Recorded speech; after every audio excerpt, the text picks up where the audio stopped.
क्या सनातनी सिर्फ मुस्लिमों के ही दुश्मन है? ख्याल रहे कि सनातनी से मेरी मुराद ब्राह्मण, ब्राह्मण की नाजायज़ औलाद क्षत्रिय और ब्राह्मण के ग़ुलाम शूद्र हैं। इजराइल फ़लस्तीन जंग से सारी दुनिया के लोग यही समझ रहे हैं, पर मेरा मानना है कि बात ऐसी नहीं है कि ब्राह्मण सिर्फ मुसलमानों से नफ़रत करते हैं, बल्कि हकीकत यह है कि यहूदियों की तरह ब्राह्मण भी अपने सिवा सारी दुनिया से नफ़रत करते हैं। यहूदी के बारे में यहूदी किताबों से मेरी कई वीडियो मौजूद हैं। रही बात ब्राह्मण की कि ब्राह्मण अपने सिवा हर एक से नफ़रत करते हैं, तो इसके लिए आप मेरी कोई भी वीडियो देख सकते हैं, आपको मालूम हो जाएगा। इससे पहले मेरी एक वीडियो आई थी बढ़ई, नाई, गवाला और कुम्हार के नाम से कि क्या ये लोग हिंदू हैं।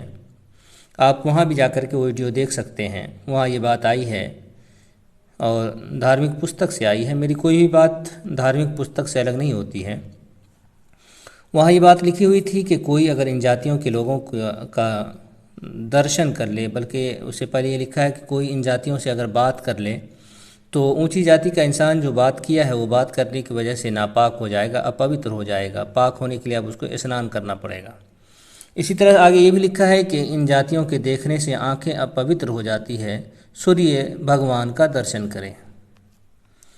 इंडिया में ये बात बहुत ज़माने से चली आ रही थी कि अगर कोई इंसान सुबह सवेरे तेली जाति के किसी आदमी का दर्शन कर ले, देख ले सुबह सवेरे, तो उसका सारा दिन ख़राब हो जाता है। वो पूरा दिन परेशानी मुसीबत में गुजारता है। तो ये बातें जो हैं ये महज अफवाहें नहीं हैं कि बस लोगों के अंदर ये बातें फैल गई है, बल्कि इसके पीछे धर्मशास्त्रों में लिखे हुए वो मंत्र हैं जिनमें इस किस्म की बातें आई हैं। बाकी आप अगर समझना चाहें तो मेरी वीडियो देख करके आप समझ सकते हैं। या आप देखें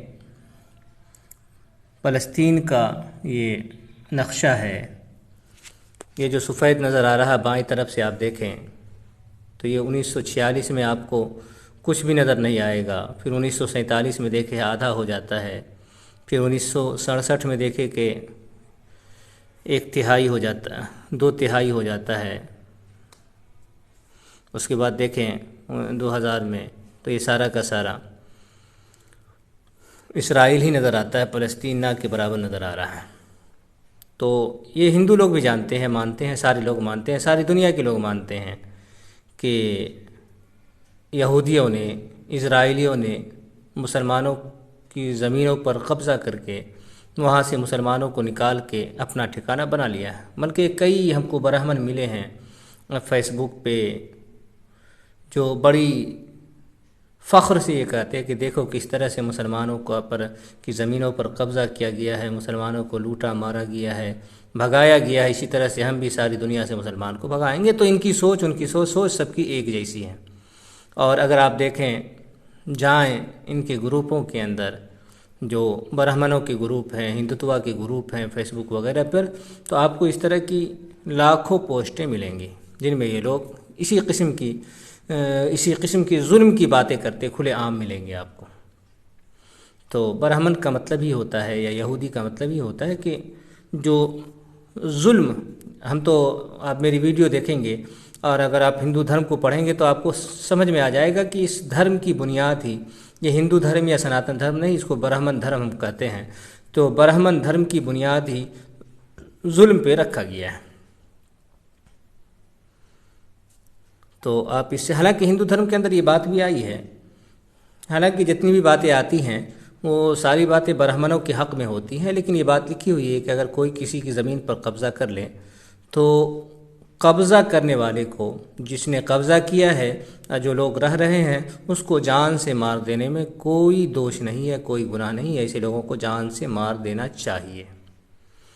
अगर धर्मशास्त्र के इस मंत्र को देखें, और ये एक दो जगह नहीं कई जगहों पर ये बात लिखी हुई है, तो अगर कोई भी फ़लस्तीनी इसराइल पे हमला करता है, चाहे जिस तरह से भी हमला करे, छुप के करे, अनजाने में मारे, जान के मारे, जिस तरह से भी मारे, तो मारने वाला हिंदू धर्म के मुताबिक भी गुनहगार या दोषी नहीं हो सकता है। लेकिन ये हिंदू है, हिंदू धर्म है, ब्राह्मण है, इसको धर्म से क्या मतलब, ये जानता है हर एक ब्राह्मण जानता है कि ये धर्म नहीं, ये धंधा है, ये लूटने के लिए, लोगों को बेवकूफ़ बनाने के लिए हमारे माँ बाप ने हमारे ज़िम्मे ये चीज़ डाला है। देखें, ये फेसबुक पर एक मशहूर इस्लामी स्कॉलर का एक पोस्ट था। वो लिखते हैं कि हमारी समझ में ये नहीं आता कि भारत के हिंदुत्ववादी गासिब व काबिज़ और ज़ालिम सहयूनी इसराइल की हिमायत में क्यों हैं। यहूद गाय का गोश्त खाता है, खतना कराता है, मूर्ति पूजा का मुखालिफ है। मेरी वीडियो आई है कि मूर्ति पूजा की सज़ा सत्तन से जुदा है। वहाँ यहूदियों में लिखा है कि 71 ईस्वी में रोमन कब्ज़े और यहूदी माबद की तबाही के बाद यरूशलेम से यहूद दरबदर हो गए। मुस्लिम हुक्मरानों ने उनको पनाह देने और बसाने का काम किया। फ़लस्तीनी अवाम ने अच्छा सलूक किया था, लेकिन ताकत और पैर जमाने की जगह मिलते ही खुबासत पर उतर आए। क्या हिंदुत्ववादियों को यहूद की तारीख़ मालूम नहीं है? मालूम तो सब कुछ है इन लोगों को, ऐसी बात नहीं है कि इन लोगों को मालूम नहीं है। इन लोगों को सब कुछ मालूम है, लेकिन जुल्म इनकी घुट्टी के अंदर पड़ा हुआ है। इन लोगों की बुनियाद ही जुल्म पे रखी गई है। तो भला ऐसी सूरत में ये लोग जालिम का साथ ना दे करके मजलूम का साथ कैसे देंगे? और एक जालिम का हक भी बनता है और एक जालिम का फ़र्ज़ भी बनता है कि वो जालिम का साथ दे। यहूदी जालिम है। यहूदियों की बुनियाद भी देखें, उनके धर्मशास्त्र को, उनकी मज़हबी किताबों को देखें, तो वहाँ भी यहूदियों को यही तालीम मिली है। और आप इनको देखें तो यहाँ भी आपको यही बात मिलेंगी।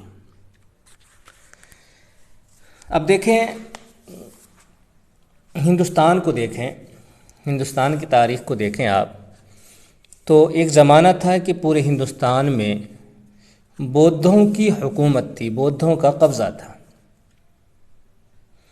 और वो इस दौर वाला हिंदुस्तान नहीं था, बल्कि ये हिंदुस्तान अफ़गानिस्तान तक फैला हुआ था और कई सौ साल तक बौद्धों की हुकूमत रही और इनकी हुक्मरानी के निशानात भी रहे।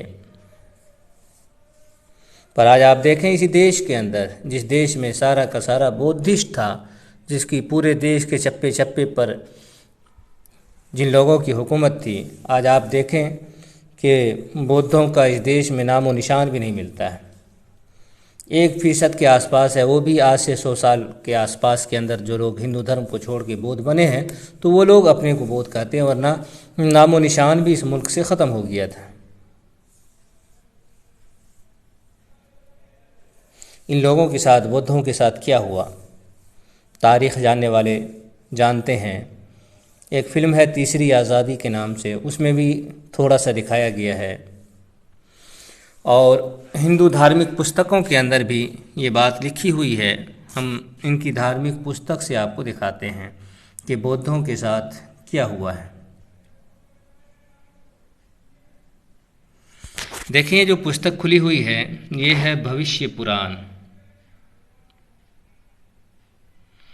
ये कौन सा ये है हम दिखा देते हैं ताकि तलाश करने वाले को परेशानी ना हो। ये है प्रतिसर्ग पर्व प्रथम खंड। अध्याय कौन सा है वो भी देखें। अध्याय है ये, तो 4-5 तो ख़त्म हो गया, ये 6ठा अध्याय होगा। तो यहाँ से हम पढ़ते हैं क्या लिखा हुआ, आप समझ सकते हैं। ये लोग आज बेवकूफ़ बनाते हैं बुद्धिस्टों को कि मुसलमानों ने तुम्हारी पहचान को ख़त्म किया। हालांकि मुसलमानों के आने से सैकड़ों साल पहले ही हिंदुस्तान से बुद्धिस्टों का नामो निशान ख़त्म हो गया और ये बात इनकी धार्मिक पुस्तकों के अंदर लिखी हुई है। देखें ये क्या लिखा है। उससे शक्य सिंह का जन्म हुआ। कलयुग के 2000 वर्ष ख़त्म हो जाने के बाद शताद्री में उसने शासन किया। कली के प्रथम चरण में वेद मार्ग को उसने विनष्ट कर दिया और 60 वर्ष तक उसने राज्य किया। उस समय प्रायः सभी बौद्ध हो गए, सारे लोग बौद्ध हो गए। विष्णु स्वरूप उसके राजा होने पर जैसा राजा था वैसी ही प्रजा हो गई।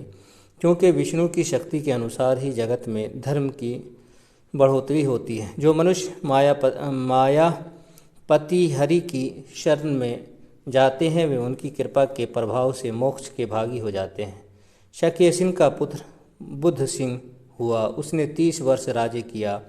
उसका पुत्र शिष्य चंद्रगुप्त हुआ, जिसने पारसी देश के राजा सुलभ की पुत्री के साथ विवाह कर यवन संबंधी बौद्ध धर्म का प्रचार किया। उसने 60 वर्ष तक शासन किया। चंद्रगुप्त का पुत्र बिंदुसार हुआ, उसने भी पिता के समान राज्य किया। उसका पुत्र अशोक हुआ। उसी समय यहाँ से आप देखें, कानिकुब्ज देश का एक ब्राह्मण आबू पर्वत पर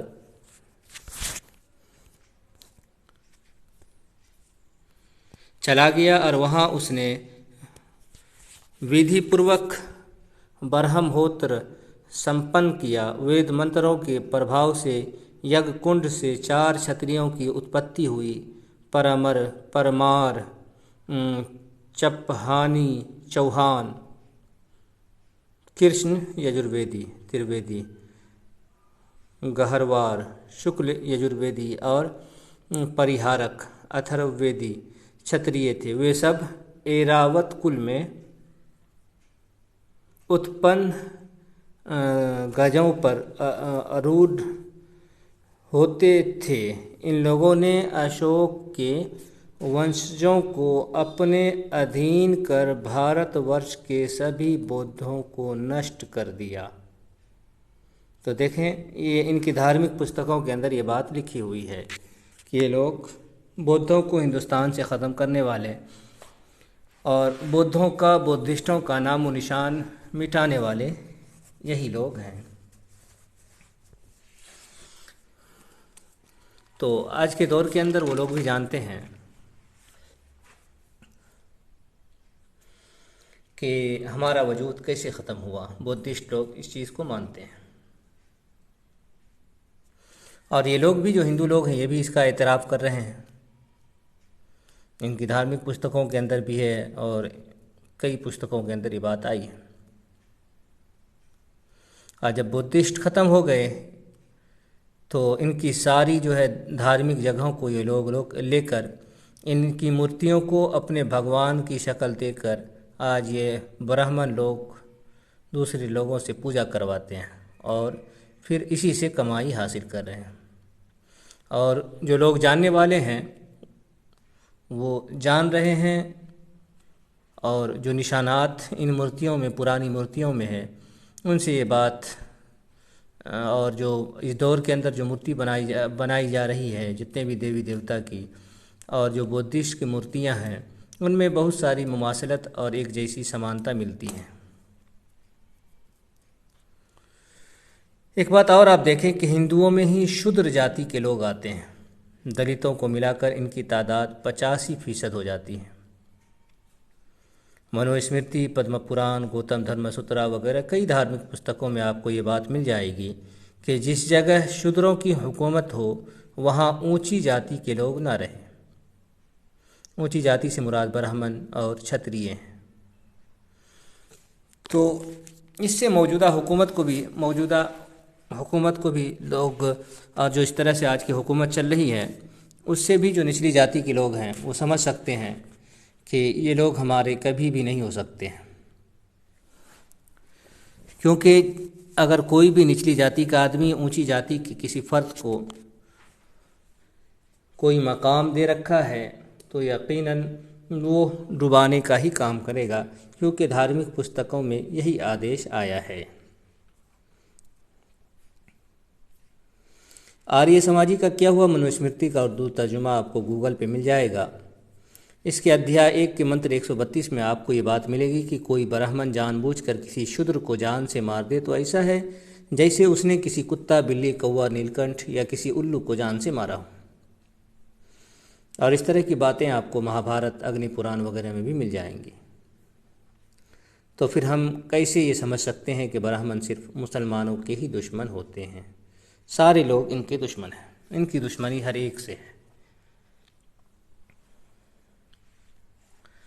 और ये बात भी आपको कई धार्मिक पुस्तकों में मिल जाएंगी कि ऊंची जाति के लोग किसी मलेच्छ के मुल्क में ना रहें। एक बात आप भी सारी बातों को नज़र में रखते हुए आप एक बात खुद ब खुद समझ सकते हैं कि जहाँ कहीं देश में दंगे, फसादात, लूट मार वगैरह होते हैं तो इनका पूरा पूरा फ़ायदा ब्राह्मणों को होता है।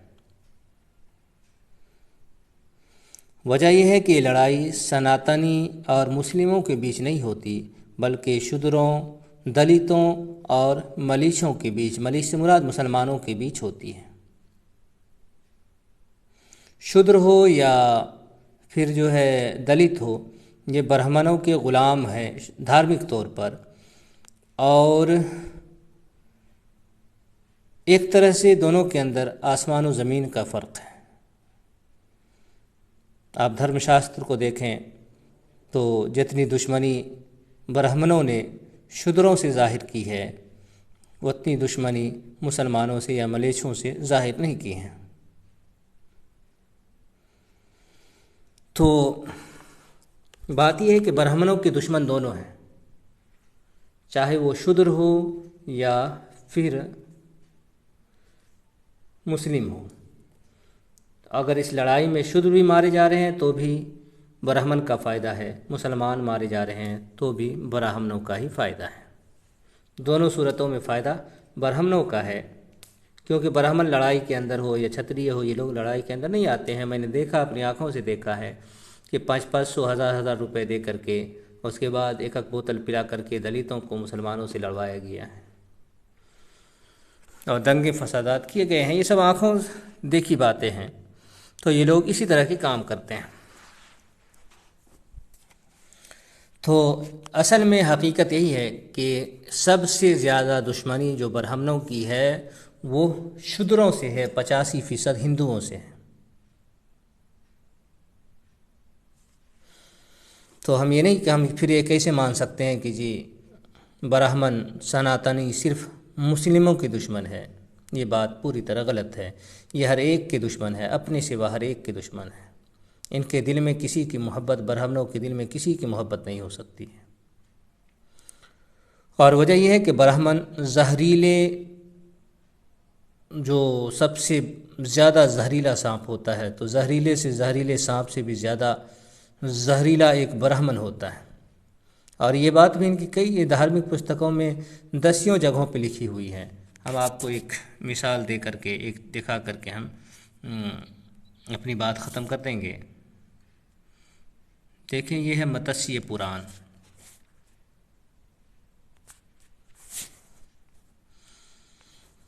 ययाति और देवयानी के बीच जो बातचीत होती है उसमें ये बात आई है। क्या है कि ययाति बोले, देवी, विज्ञ पुरुष को चाहिए कि वो ब्राह्मण को क्रोध में भरे हुए विषधर सर्प अथवा सब ओर से प्रज्वलित अग्नि से भी अधिक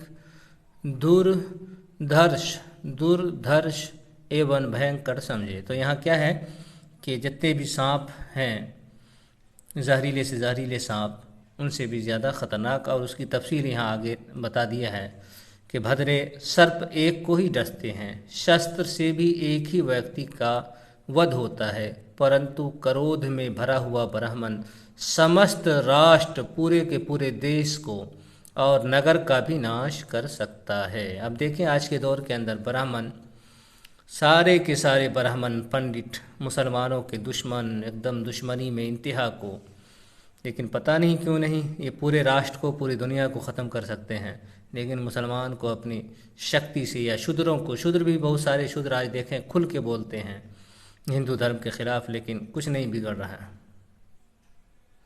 भीरू, इसलिए मैं ब्राह्मणों को अधिक दुर्धर्ष मानता हूँ, अतः जब तक आपके पिता आपको मेरे हवाले ना कर दे तब तक मैं आपसे विवाह नहीं कर सकता। तो ये चीज़ है। तो आप समझ सकते हैं कि ब्राह्मण के बारे में ब्राह्मणों ने किस तरह से बेवकूफ़ बनाया है। और हकीकत भी यही है कि दुनिया में अगर सबसे जहरीला कोई है तो एक ब्राह्मण है। ब्राह्मण से ज़्यादा जहरीला कोई नहीं हो सकता है, ब्राह्मण सबसे ज़्यादा जहरीला है।